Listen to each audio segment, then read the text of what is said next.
If you can last a day in my shoes, the company is yours. He laughed until the cleaner did it. Ellen Thompson held the mop firmly as she watched yet another meeting through the conference room glass. 15 years of cleaning those offices had taught her more about business than any college ever could, but no one had ever asked for her opinion on anything. That was when Richard Anderson, the young businessman who had inherited the company from his father 2 years prior, decided to make her the butt of a joke in front of all the executives. He had just fired 3 employees for incompetence when he noticed Ellen quietly cleaning the corner of the room. "Look here, everyone," Richard said with a mocking smile. "Maybe we should hire Mrs. Thompson here to teach us how to run the company. Seems like she knows everything, doesn't she?" The executives laughed uncomfortably. Ellen stopped cleaning and looked him straight in the eye, something she had never done in 15 years of work. "You know what, Mr. Richard?" she said, dropping the mop to the floor. "If you're so sure I don't understand a thing, why don't we make a bet?" Silence fell over the room. Richard raised an eyebrow, amused by the cleaner's audacity. "What kind of bet, Ellen?" "If I can last a whole day in your place doing everything you do, the company becomes mine. If I fail, I quit on the spot and never come back." Richard started laughing, and the executives nervously joined in. This 45-year-old woman, with her hair in a simple bun and a beige uniform, was challenging one of the most successful businessmen in New York City. "Are you serious?" Richard asked, still laughing. "A cleaner wants to run my company for a day." "I've never been more serious in my life," Ellen replied, crossing her arms. Robert Miller, the financial manager, tried to intervene.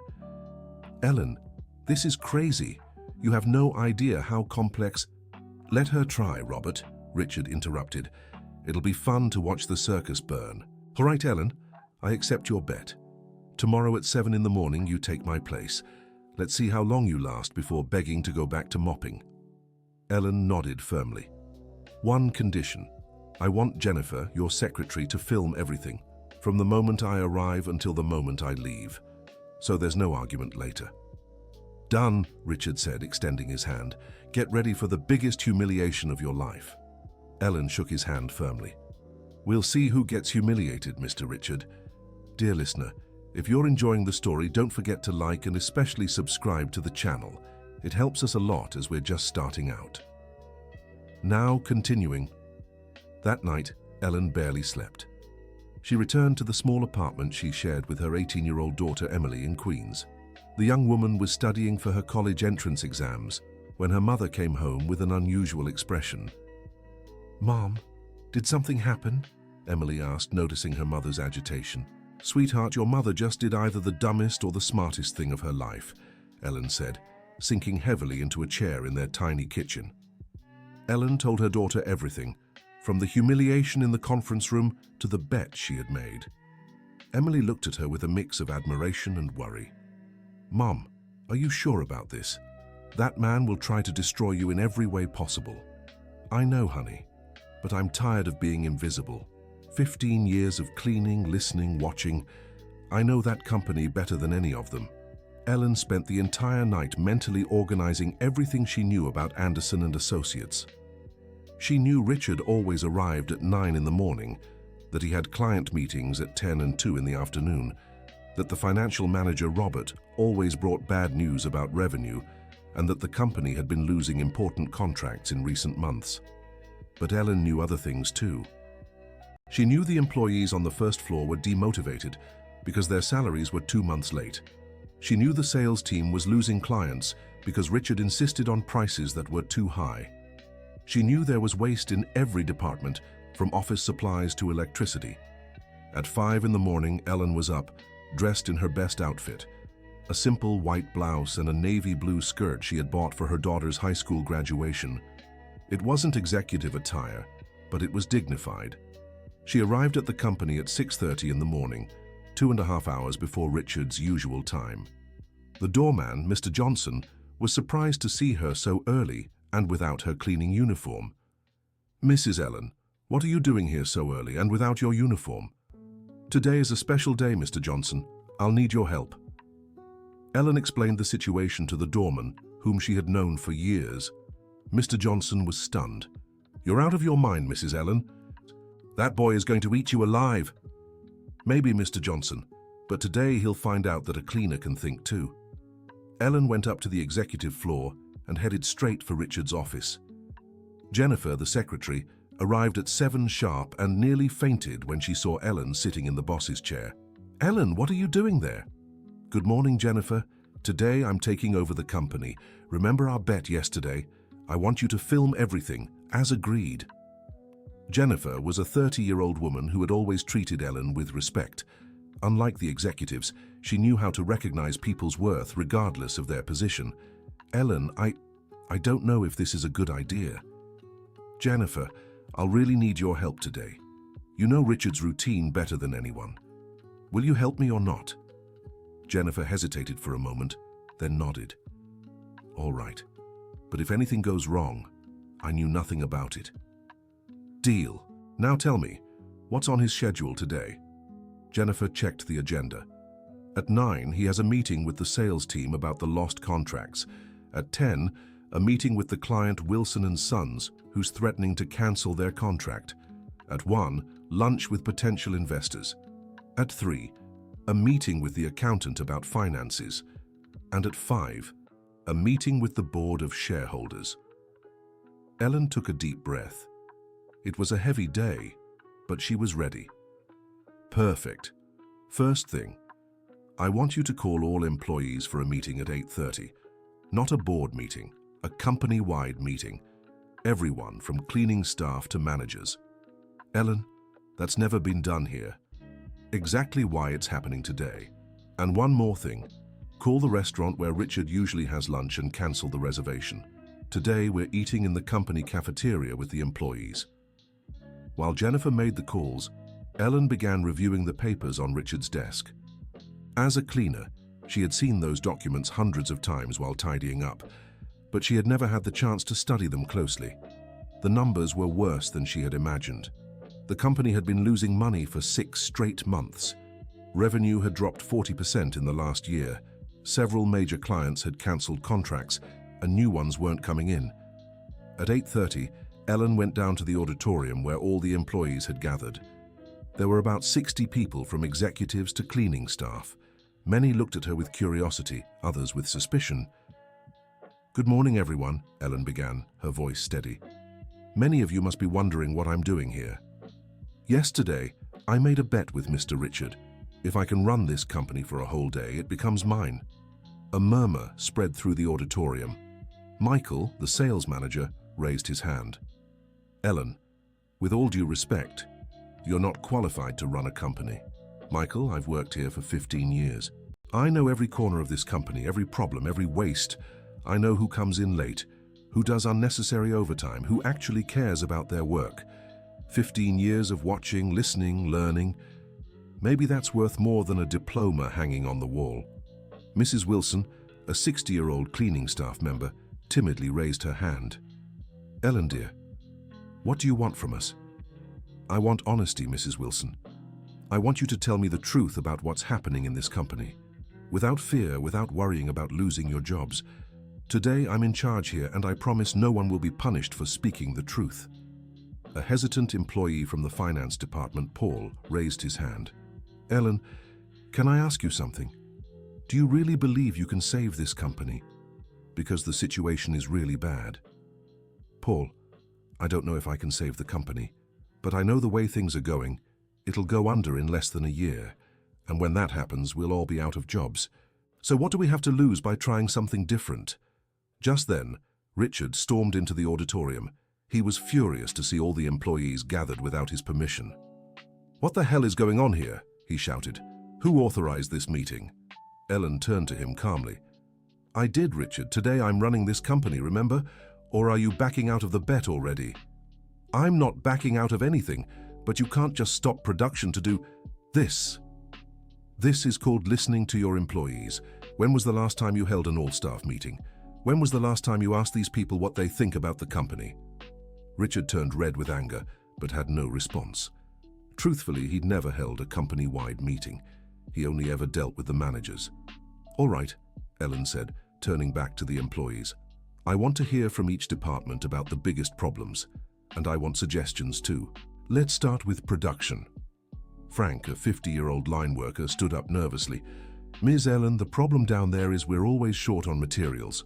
We stop production 3-4 times a day waiting for supplies, and when they do come, sometimes it's the wrong stuff.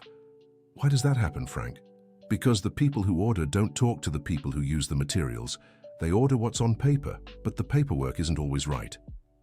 Ellen made a mental note and turned to Michael from sales. Michael, why are we losing clients? Michael glanced nervously at Richard before answering. Ellen, can I be honest? That's exactly what I want. Our prices are way too high. Clients say they can get the same service for half the cost elsewhere, and besides, he hesitated. Besides what, Michael? Besides, customer service is terrible. Complaints take weeks to resolve. Clients call and no one fixes anything. Richard exploded. That's a lie. Our service is excellent. Richard, Ellen said firmly, you promised I'd be in charge today. Are you keeping your word or not? Richard took a deep breath and fell silent, but remained furious. Ellen continued listening to each department. HR reported payroll delays. Finance confirmed the company was losing money. Marketing said they had no budget for campaigns. Even the cleaning staff reported massive waste of supplies. After 2 hours of listening, Ellen had a complete picture of the company's problems. She had also identified several simple solutions that could be implemented immediately. All right, everyone, she said. Now let's get to work. Frank, I want you to make a list of all the materials you actually need for production. Not what's on paper, but what you really use. Michael, I need a list of all the clients who cancelled contracts in the last 6 months, with the exact reasons for cancellation. Paul, I want a straightforward financial report, no sugarcoating. Ellen, interrupted Robert, the financial manager. You can't just walk in here and shake everything up. Robert, the company is broke. What do you suggest? That we keep doing the same thing and expect different results? Robert had no answer. Mrs. Wilson, Ellen continued, I'd like you and the cleaning staff to report all the waste you notice during your shifts. Paper thrown away, energy wasted, equipment misused. You see everything. Yes, dear, Mrs. Wilson replied with a smile. We certainly do. By the time the meeting ended, it was already 10 o'clock. Ellen had missed Richard's first appointment, the sales team meeting, but she had gained something far more valuable, a full diagnosis of the company's problems straight from those who knew the daily operations best. Richard stormed into her office, furious. Congratulations, Ellen. You just missed the most important meeting of the week. Richard, that meeting was about lost contracts, right? I just found out exactly why we're losing them. Prices are too high and service is terrible. Now I can fix those problems instead of just talking about them. You don't understand business. Maybe not, but I understand people, and business is made of people. Just then, Jennifer walked in.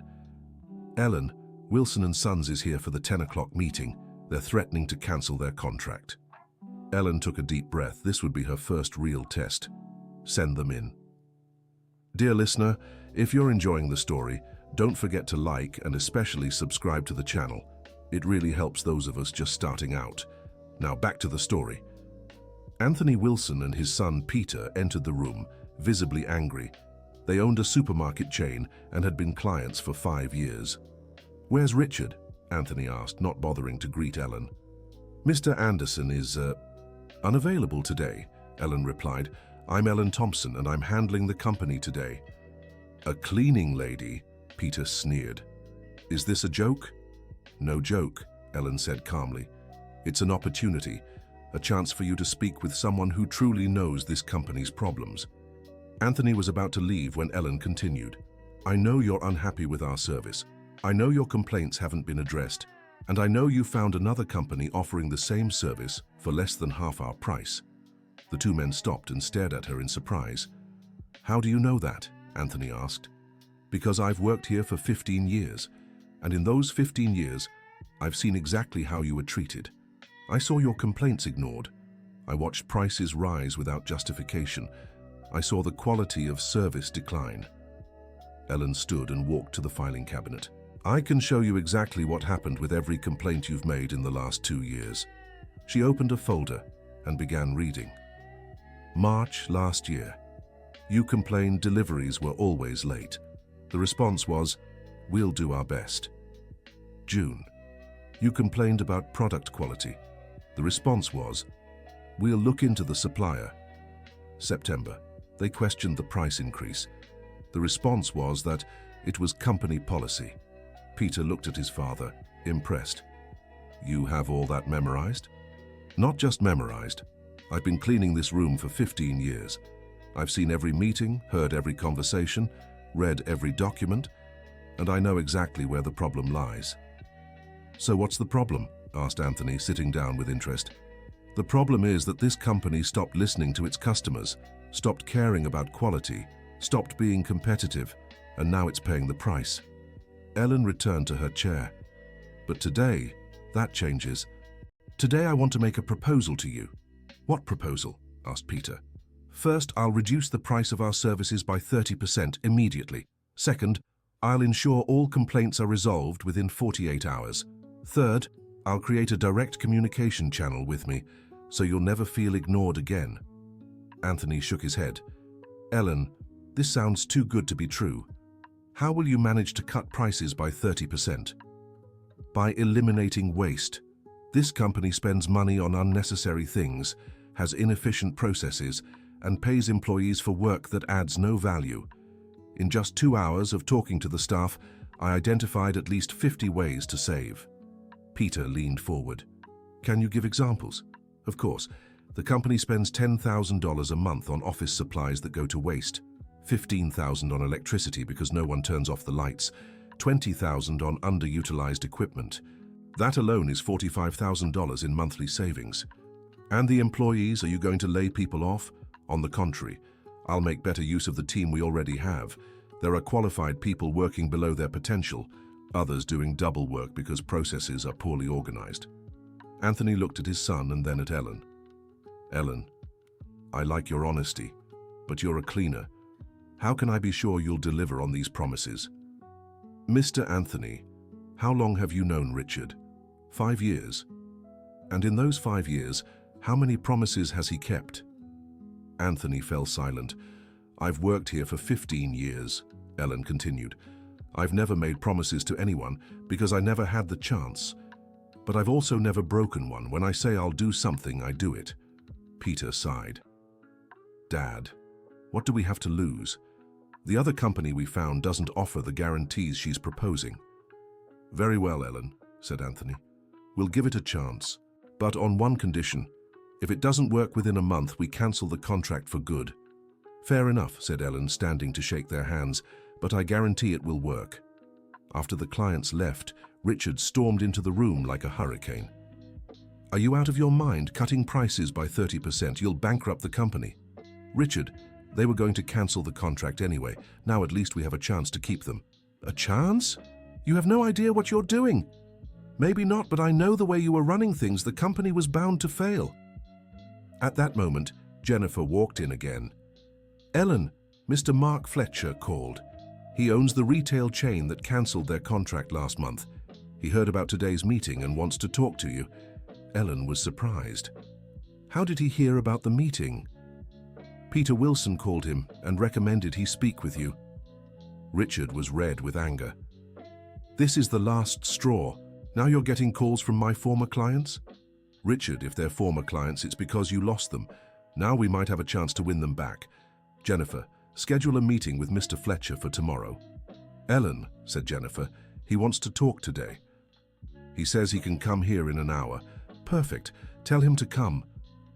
While waiting for the next client, Ellen took the opportunity to read the report she had requested in the morning meeting. The numbers were even worse than she had imagined, but they were also clearer now. Frank from production brought a detailed list of necessary materials. As Ellen suspected, it was very different from what was being purchased. Cheaper materials could replace expensive items without losing quality. Michael from the sales department brought a list of lost clients. All of them had complained about the same issues: high prices, poor service, and lack of flexibility. Paul from finance confirmed that the company had been losing money for 6 months, but he also showed that the current profit margin was artificially inflated. With cost reductions, it would be possible to lower prices and still maintain profits. Mrs. Wilson brought an impressive list of waste, from discarded paper to equipment left unnecessarily running. Small savings that, when added up, represented a lot of money. When Mark Fletcher arrived, Ellen was ready with a complete proposal. "Mr. Fletcher, I know you cancelled the contract because our prices were too high and our service was lacking." "Exactly," said Mark. "And now, Peter Wilson told me you've changed management. Let's say the priorities have changed. Now the priority is the customer, not easy profits." Ellen presented the same proposal she had made to Wilson and Sons: lower prices, improved service, and a direct line of communication. "Ellen," Mark said, "this sounds very good, but how can I be sure it's not just talk?" "Mr. Fletcher, how about we do a trial? We'll resume the contract for 1 month under these conditions. If it doesn't work, you cancel with no penalty. If it does, we renew for a year." Mark thought for a moment. "I accept, but I want to speak directly with you, no intermediaries." "Perfect, here's my personal number. Any problems, you call me directly." When Mark left, Richard was waiting for Ellen in the room. "Great, now you've given your personal number to clients. You have no idea what that means." "It means they'll know they'll be heard." "Richard, when was the last time you gave your personal number to a client?" "Never. Imagine if every client called me directly. And why do you think that would be bad?" Richard had no answer. "Because then you'd find out what's really happening with the company's services, and maybe you'd have to fix the problems instead of pretending they don't exist." It was already noon. Ellen had missed lunch with investors, but she had regained 2 important clients. She decided to use lunchtime to talk with employees in the company cafeteria. The cafeteria was a place Richard never visited. It was reserved for lower-level staff. Ellen served herself alongside everyone else and sat at a table with workers, secretaries, and cleaning staff. "Mrs. Thompson," said Karen, a 40-year-old worker, "is it true you might really take over the company?" "If I can prove I can run it better than Richard, yes." "And what about us? What's going to happen to us?" asked Joe, a maintenance worker. "You're the most important part of this company, Joe. Without you, there is no company.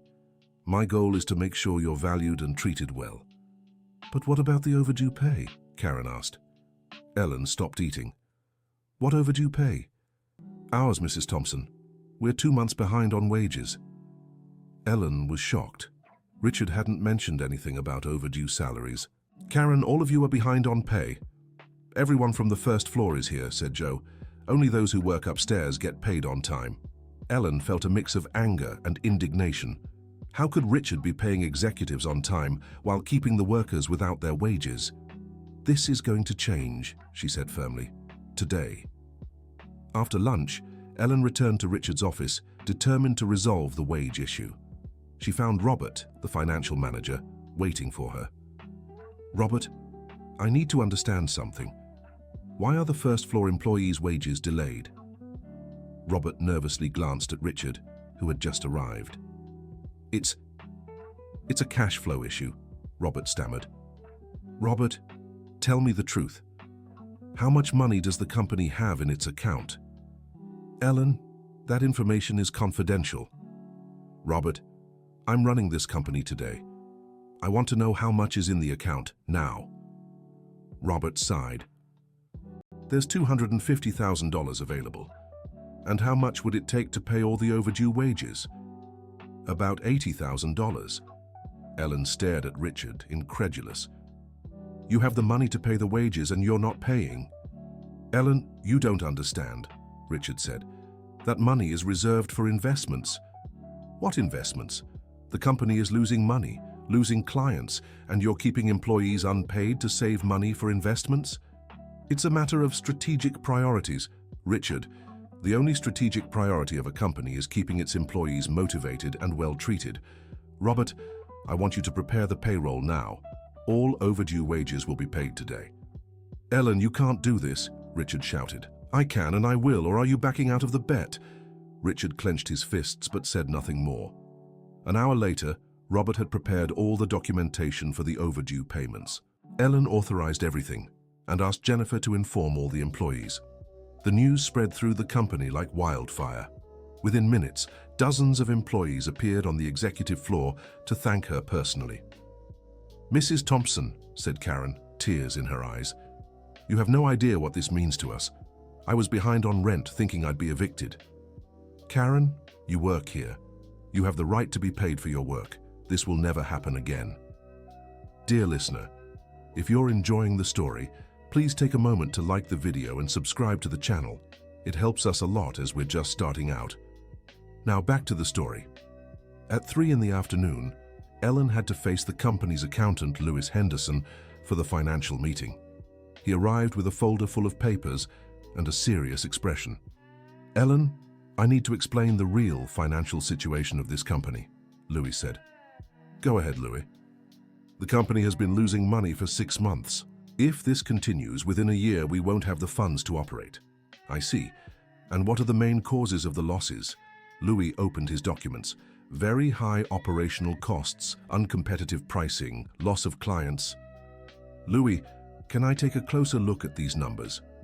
As she reviewed the reports, Ellen noticed several inconsistencies: inflated costs, unnecessary expenses, and expenditures that made no sense. "Louis, this monthly expense of $15,000 for external consulting, what is it?" "It's consultants who assist with strategic management." "What consultants? I've worked here for 15 years and never seen a single consultant." Louis grew nervous. "They work remotely." Ellen immediately became suspicious. "Louis, I want to see the contracts for these consultants now." "Ellen, that's not necessary. Louis, either you show me the contracts or I call in an external audit. Your choice." Reluctantly, Lewis Henderson brought out the contracts. Ellen read everything carefully and discovered something shocking. The consultants were shell companies, registered under the names of Richard's relatives and some executives.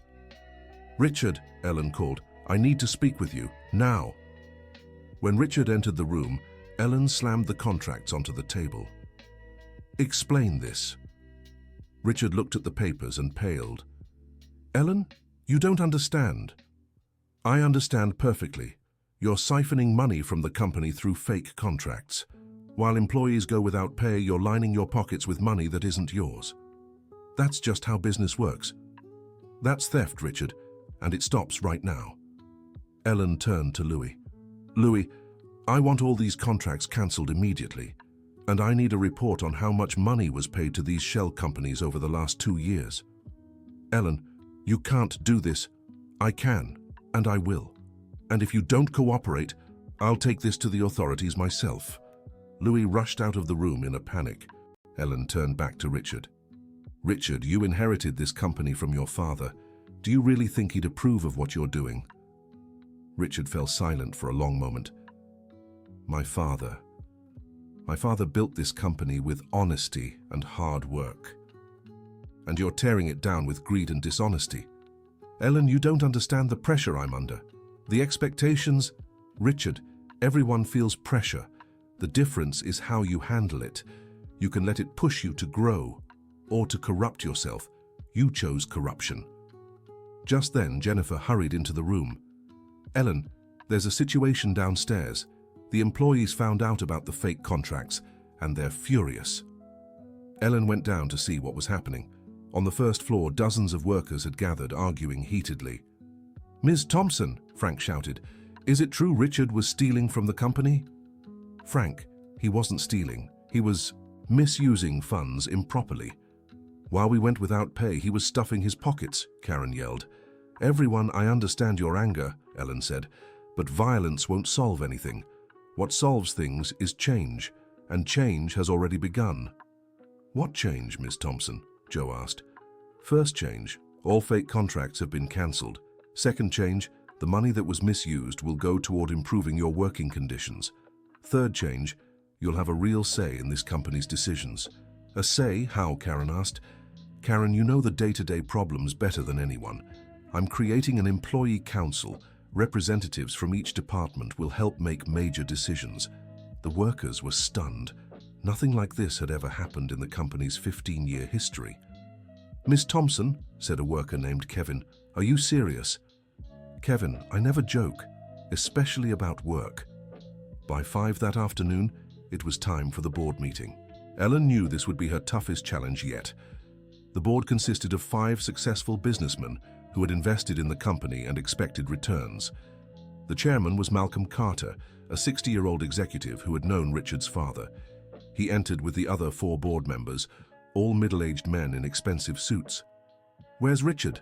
Malcolm asked as he walked into the meeting room. "And who is this woman?" "I'm Ellen Thompson," she said, standing. "Today, I'm running this company." "A cleaning lady running our company?" Another board member, Anthony Foster, scoffed. "Is this a joke?" "No joke, Mr. Foster. It's your chance to save your investment." Malcolm laughed sarcastically. "Ellen, we invested 2 million reais in this company. Do you really think we'll let a janitor decide what to do with our money?" "Mr. Malcolm, may I ask a question? What was the return on your investment over the last 6 months?" Malcolm stopped laughing. "That's none of your business." "Oh, it is my business, because today I'm running this company, and I know you've lost 500,000 reais in the last 6 months. The board members exchanged surprised glances. "How do you know that?" asked Anthony. "Because I read all the reports, and I found out exactly why you're losing money." Ellen opened a folder and began presenting the data she'd gathered during the day. "The company is losing customers because prices are too high and service is poor. It's wasting money on ghost contracts. Resources are being squandered in every department, and employees are demoralized by late wages." "So what's your proposal to fix this?" asked a third board member, Richard Stewart. "First, cut all unnecessary expenses.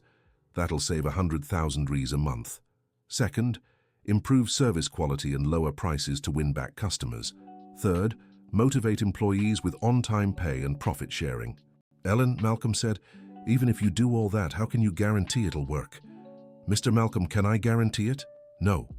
But I can guarantee that if we keep doing things the old way, the company will go bankrupt in less than a year, and then you'll lose the entire 2 million. Richard leaned forward. "Ellen, I admit your proposals make sense, but do you have experience in business management?" "Mr. Richard, I have 15 years of experience observing business management.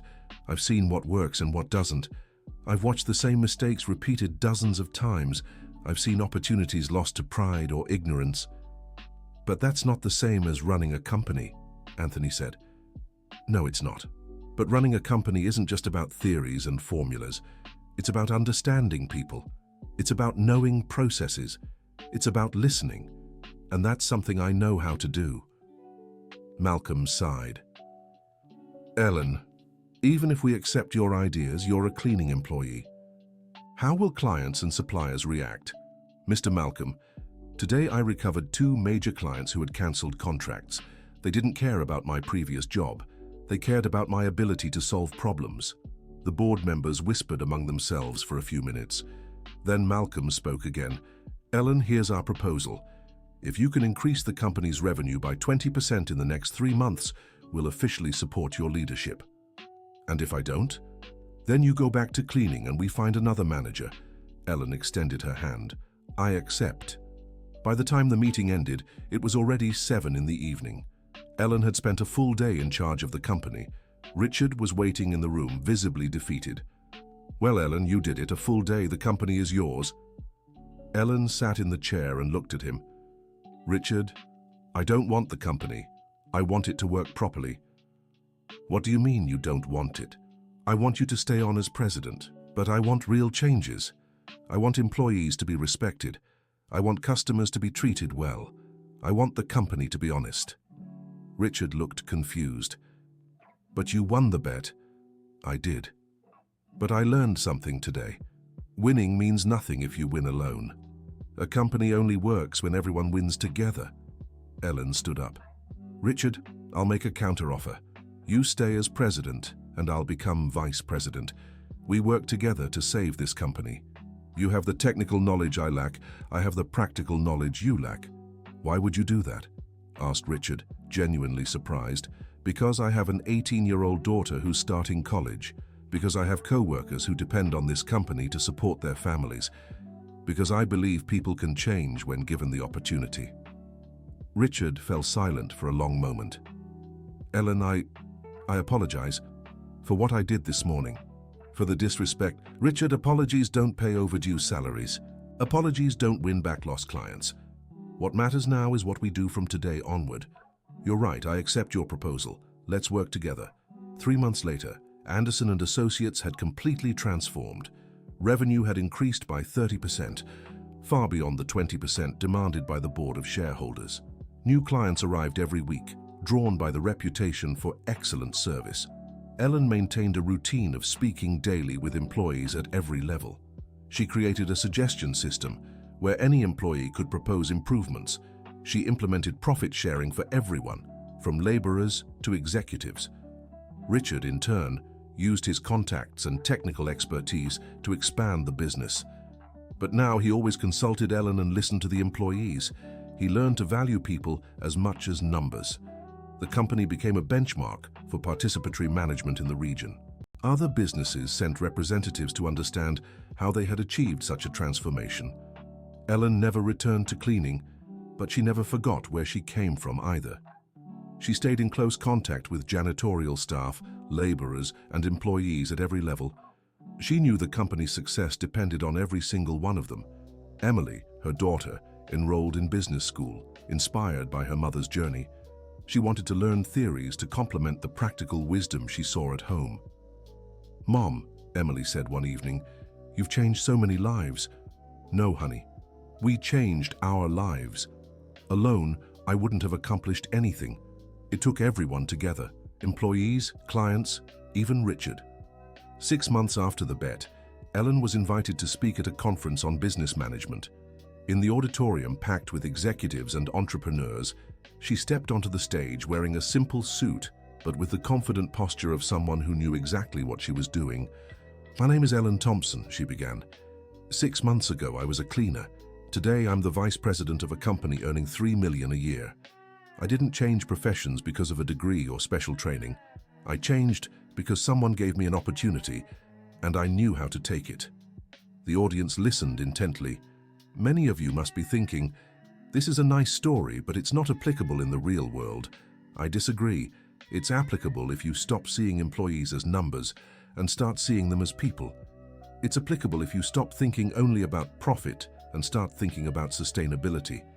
It's applicable if you have the courage to change.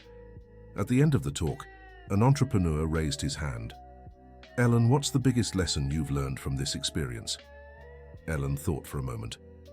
"I learned that competence has nothing to do with titles or diplomas. I learned that leadership is about serving, not commanding. And I learned that a company is only truly successful when everyone who works there is proud to be part of it." After the lecture, dozens of entrepreneurs approached to ask questions and share experiences. Ellen answered each one with patience and sincerity. On her way home, she passed by the company and decided to stop in. It was 8 in the evening, but there was still activity. Employees working overtime because they wanted to, not because they had to. The atmosphere was entirely different from a year ago. She found Richard still working in his office. "Richard, aren't you going home?" "Your wife must be worried. I'm just finishing up a few things here. And you, how was the lecture?" "It went well. Lots of people interested in changing how they manage their businesses." Richard leaned back in his chair. "Ellen, can I make a confession?" "Of course." "When you made that bet, I thought it would be easy to humiliate you. I was eager to prove you knew nothing about business management. And now? Now I know you understood this company better than I did. You knew because you paid attention to what really matters. The people." Ellen smiled. "Richard, you've changed a lot too. Today you're a much better leader than you were 6 months ago. Because I learned from you. I learned that leading isn't about dominating, it's about serving." A year after the famous bet, Anderson and Associates had become one of the most respected firms in the region. The number of employees had tripled, all hired following Ellen's new criteria: competence, honesty, and a willingness to work as a team. Ellen's story spread across social media and inspired others in similar situations. Janitors, doormen, and factory workers began to believe they, too, could have a voice in their workplaces. Ellen received several offers to become a business consultant, but chose to stay at the company where it all began. She knew her work there wasn't finished yet. "Mom," said Emily, now in her second year of college, "don't you ever want to start your own company?" "Sweetheart, the company I work for is ours too. Every employee owns a small share of it. It's different from having a company all to yourself." "How so?" "When you share success with those who helped you achieve it, everyone wins more. When you keep it all for yourself, you might make more money, but you lose what's most important: people's respect and admiration." 2 years after the bet, Ellen was named Executive of the Year by the local business association. At the awards ceremony, she took the stage accompanied by Richard and representatives from every department in the company. "This award isn't mine," she said as she accepted the plaque. "It belongs to the entire team at Anderson & Associates. It's for the employees who believed change was possible, for the clients who gave us a second chance, for Richard, who had the humility to admit he needed to change." The audience gave a standing ovation. In the front row, Mrs. Wilson, Frank, Karen, and other employees wept with emotion. "But most of all," Ellen continued, "this award is for all the people who work without recognition, who are treated as invisible, who know more than they think they do. To those people I want to say, you have value, you have knowledge, you deserve respect, and one day, if you're brave enough, you can change everything around you." After the ceremony, Ellen returned home to find Emily studying at the kitchen table. Her daughter was working on a paper about business leadership. "Mum, can I interview you for my college assignment?" "Of course, sweetheart. What do you want to ask?" "If you could go back in time, would you do anything differently on the day of the bet?" Ellen thought carefully. "You know, honey, there is one thing I'd change. I'd have offered the same opportunity to other employees too, because I've realized there are so many capable people working in roles far below their potential." "Why didn't you do it then?" "Because at the time, I was focused on proving I could do the job. Now I know the most important thing isn't proving you can, it's creating opportunities for others to prove themselves too." 3 years after the bet, Ellen decided to write a book about her experience. She wanted to inspire others who felt invisible in their jobs. The book was titled From Mop to CEO: How a Janitor Saved a Company. It became a bestseller and was translated into multiple languages. In the dedication, Ellen wrote, "For Emily, who taught me that education has no age limit, for Richard, who taught me that people can change, for all my colleagues at Anderson & Associates, who taught me that teamwork moves mountains, and for my father, who taught me that honest work always pays off." During the book launch, a journalist asked, "Ellen, what's your message for people who feel stuck in jobs where they aren't valued?" "My message is, observe, learn, prepare. And when the opportunity comes, have the courage to take it. But remember, the goal isn't to humiliate those who were in charge before. The goal is to build something better for everyone." 5 years after the bet, the company Anderson & Associates opened branches in 3 other states. Ellen traveled constantly to train new employees in the participatory management methods she had developed.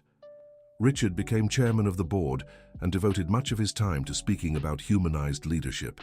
The two maintained a solid and respectful partnership. "Ellen," Richard said one morning, "do you regret anything?" "I regret taking 15 years to speak my mind. Imagine how many problems we could have avoided if I'd had the courage sooner. Maybe it wouldn't have worked if you'd tried earlier. Maybe you needed all that experience to be ready. Maybe. But I still believe we should teach people to value themselves early, so they don't have to wait 15 years to discover their own worth." On the 10th anniversary of the famous bet, the company threw a big celebration. They invited all the employees who had worked there during that transformative period. Ellen took the stage to speak, but this time she was wearing the same beige uniform she had worn as a cleaner. She had borrowed it from Mrs. Wilson, who had retired 2 years earlier. "10 years ago," Ellen said, "I wore this uniform every day.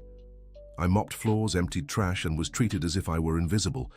Today, I wear expensive suits and am treated as a successful executive. But I want you to know, I haven't changed. What changed is how people see me." The audience was completely silent. The woman standing here today is the same one who scrubbed floors 10 years ago, with the same intelligence, the same ability to observe, the same desire to do things right. The difference is that today I have the opportunity to use those qualities. Ellen paused and looked at the crowd. How many people here have talents that have never been discovered? How many have ideas that have never been heard? How many could contribute so much more if given the chance? Several hands went up. So my message to you is, don't wait for someone to discover your talent. Show it. Don't wait for someone to ask your opinion. Offer it. Don't wait for the perfect opportunity. Create it. At the end of the celebration, Ellen found Emily, who now worked as a trainee at the company after graduating with a degree in business administration. "Mom, are you proud of what you've built?" "Sweetheart, I'm proud of what we've built. Because none of this would have been possible alone. It took every person who works here, every client who trusted us, every supplier who supported us. And what's your biggest dream now?" Ellen smiled. "My biggest dream is that one day, stories like mine won't be extraordinary. That it'll be normal for people to be valued for what they can contribute, not just their job title. That it'll be normal for companies to be run by those who truly understand the business, whether they have a degree or not." 15 years after the bet, Ellen was invited to speak at Emily's graduation. She had earned her MBA and been promoted to director at the company. "When my daughter was little," Ellen said in her speech, "I dreamed she'd have the opportunities I never had. Today I see that she had much better opportunities.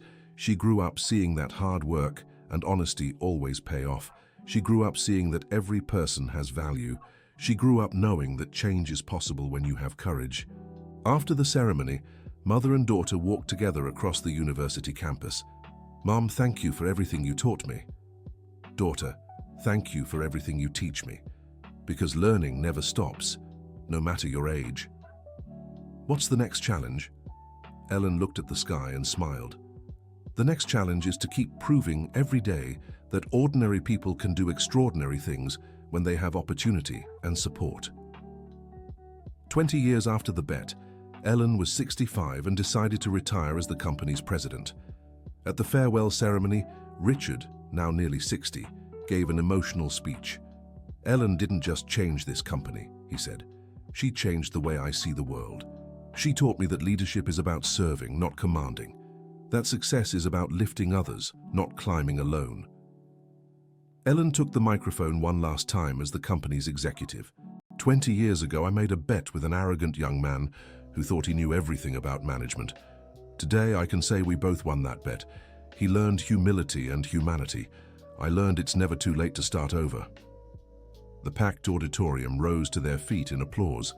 Among the attendees were employees from every era, old and new clients, and representatives from other companies that had adopted similar methods. "But the real victory," Ellen continued, "wasn't mine or Richard's. It was all of yours, those who believed change was possible. It was this company, which became proof that businesses can be profitable and humane at the same time." Emily, now 38 and the company's president, stepped onto the stage to honor her mother. "My mother always said a leader's most important job is to raise other leaders. Today, I can say she fulfilled that mission. Not just with me, but with dozens of people who passed through this company and now hold leadership roles elsewhere." As she left the company, Ellen stopped on the first floor, where it had all begun. The place was unrecognizable, clean, modern, with motivated and well-treated employees. She met Michael, the former sales manager, now the commercial director. "Ellen, I wanted to thank you again for everything." "Michael, no need to thank me. You were always capable. You just needed a chance to show it." "And now, what are your plans?" "Now I'll do something I've always wanted. Teach. I'll give classes in public schools on entrepreneurship and leadership. I want to plant seeds in young people who may have never imagined they could be leaders." Ellen left the company for the last time as an employee. At the door, she met Mr. Johnson, the doorman who had witnessed the beginning of it all. "Ms. Ellen, you'll be missed." "Mr. Johnson, I won't be missed. I've left a company full of capable people who know exactly what to do. That was always the goal, to make myself unnecessary." Emily walked her mother to the car. "Mom, aren't you sad about retiring?" "Daughter, I'm not retiring. I'm starting a new chapter. I'll use everything I've learned to help others discover their potential." do you have any regrets? Ellen thought for a moment. Just one. I wish I'd met more people like you sooner. People willing to grow, to change, to build together. 2 years after retiring, Ellen founded the Ellen Thompson Institute, a non-profit dedicated to training community leaders in underserved neighborhoods. The institute offered free courses in entrepreneurship, business management, and community leadership. Ellen taught in person 3 times a week. Professor Ellen asked a student, a 20-year-old named Ryan, "Do you think someone like me can become an entrepreneur?" Ryan, 25 years ago, I was a janitor and thought I'd never be anything else. Today I advise several companies and have an institute named after me. If I could do it, so can you. But you were lucky to meet that businessman who took a chance on you. Ryan, luck is when preparation meets opportunity. I spent 15 years observing, learning, and mentally preparing myself. When the opportunity came, I was ready. If you prepare, your opportunity will come too. The Institute had become a national benchmark for training community leaders. A new class graduated every 6 months, and alumni often returned to share their successes. "Professor," said Jessica, a former student who had started a small consulting firm, "I wanted to tell you I landed my first big contract." "Jessica, that's wonderful. Tell me everything." "It was a company struggling with management issues. I applied everything I learned here. I listened to employees, identified inefficiencies, and improved processes. In 3 months, productivity increased by 40%. Ellen smiled proudly. "Jessica, you applied the right principles, but the success is yours, not mine." "Professor, without your teachings, I never would have managed it." "Jessica, I just showed you the path. You were the one brave enough to walk it." At 70, Ellen received an honorary doctorate from the university where Emily had studied. In her commencement speech, she addressed the new graduates. "You're leaving university with diplomas, theoretical knowledge, and many dreams. Let me give you one piece of advice. Never underestimate the practical knowledge of the people you'll work with. The janitor at your company can teach you about efficiency. The doorman can teach you about relationships. The factory worker can teach you about processes." The audience listened intently. Leadership isn't about being above people, it's about standing beside them. Success isn't about accumulating personal wealth, it's about creating value for the entire community. After the ceremony, a young graduate approached her. "Professor Ellen, I'm about to start working at my family's business. Do you have any specific advice?" "I do. On your first day, talk to the longest-serving employee. Ask what they'd change if they could. Listen carefully, and implement at least one of their suggestions within the first month. Why? Because it shows you value experience and are willing to learn, and you'll uncover improvement opportunities no outside consultant could ever spot." At 75, Ellen decided to write a second book, Lessons from a Life, What I Learned. Teaching Leaders. It compiled real stories from her institute's alumni and reflections on leadership and life. At the launch, a journalist asked, "Ellen, after all you've lived and taught, what do you consider your greatest achievement?" "My greatest achievement isn't personal. It's seeing how many people discovered their own potential. Knowing there are hundreds of leaders across the country applying the human-centered management principles they learned here." "And what's your message for future generations?" "My message is, don't wait for permission to make a difference.